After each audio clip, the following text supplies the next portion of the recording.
Est-ce que vous avez planifié votre bonheur?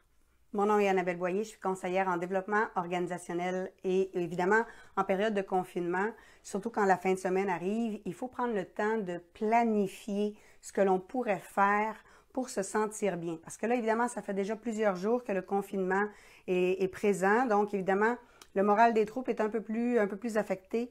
Prenez le temps de faire des choses qui vous font du bien. Si, par exemple, vous ne pouvez pas être en contact avec des proches, vous pouvez quand même leur envoyer une lettre. La poste fonctionne quand même.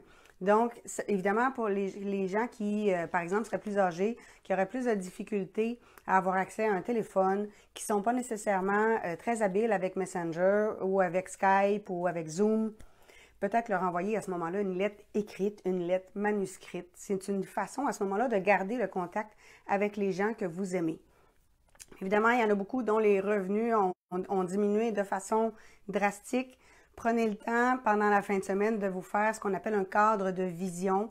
Donc, de prendre un grand carton ou simplement sur un mur si vous n'avez pas de carton et vous mettez des photos ou des images de ce que vous voudriez avoir, faire, accomplir, être, une fois qu'on va être sorti de cette pandémie-là. C'est le temps de réfléchir à ce que vous voulez vraiment que votre vie soit et de planifier ce bonheur-là. Et prenez le temps en fin de semaine de vous accorder quelques minutes pour vraiment regarder qu'est-ce que vous voulez vraiment. C'est le temps de vous poser la question, c'est le temps de vous demander qu'est-ce qui vous ferait vraiment plaisir comme vie, qu'est-ce qui vous conviendrait, qu'est-ce que vous voulez avoir, qu'est-ce que vous voulez faire, qu'est-ce que vous voulez réaliser, qu'est-ce que vous voulez accomplir, quel genre de personne vous voulez être une fois qu'on va être sorti de cette pandémie-là. Parce qu'on s'entend qu'il va y avoir un avant puis un après et idéalement, on ne veut pas revenir en arrière, on veut cheminer, on veut avancer, mais on ne peut pas atteindre un objectif qui n'est pas défini. Donc, prenez le temps en fin de semaine de réfléchir à ça va être quoi l'après pour vous, c'est quoi la vie dont vous avez toujours rêvé et prenez le temps de le mettre en image, collez ça sur un mur, collez ça sur un carton et faites-le avec le plaisir, mettez de la musique, ayez du plaisir à le faire. En ce moment, c'est extrêmement important d'avoir des moments où vous ressentez des émotions positives pour être en mesure à ce moment-là de vous aider à passer à travers cette crise-là de la façon la plus sereine. Les émotions négatives ont tendance à mettre en veilleuse notre système immunitaire, donc c'est important de vous donner toutes les chances en planifiant votre bonheur et en orientant votre cerveau sur l'après-crise pour être en mesure de vivre des moments plus agréables. Planifiez donc votre fin de semaine, planifiez les activités que vous pouvez faire à la maison, planifiez ce qui vous fait du bien. Si vous aimez ça cuisiner, c'est le temps de cuisiner. Si votre terrain à l'extérieur de la maison vous permet d'aller dehors, allez dehors dans votre cour. À ce moment-là, vous n'êtes pas proche des gens. Donc, prenez le temps de faire des activités qui vous font du bien. C'est le temps de lire des livres inspirants. C'est le temps de suivre des formations en ligne inspirantes. C'est le temps de louer des films si vous voulez. Je voyais une annonce de Cinéplex qui loue leurs films pour 5 $ sur leur site Internet parce qu'évidemment, les gens ne peuvent pas aller au cinéma. Donc, c'est le temps de vous accorder des petits plaisirs comme ça. Il y a plein de commerces qui, évidemment, sont fermés, mais qui permettent, par exemple, les commandes en ligne.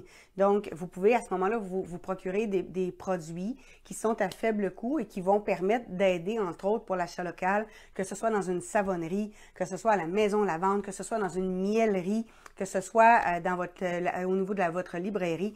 Donc, c'est le temps de vous gâter, de vous permettre de vivre des beaux moments. C'est un choix aussi parce que quand on est dans une situation difficile, le fait d'être de mauvaise humeur ou d'être agressif ou d'être apeuré, ça aide pas la relation, ça aide pas la situation, ça aide pas à vous sortir de ce marasme-là. Votre émotion, elle est un choix. Alors faites le choix conscient de vivre ce confinement-là avec le plus de sérénité possible. Si vous aimez ça, prendre des bains chauds, bien faites-le.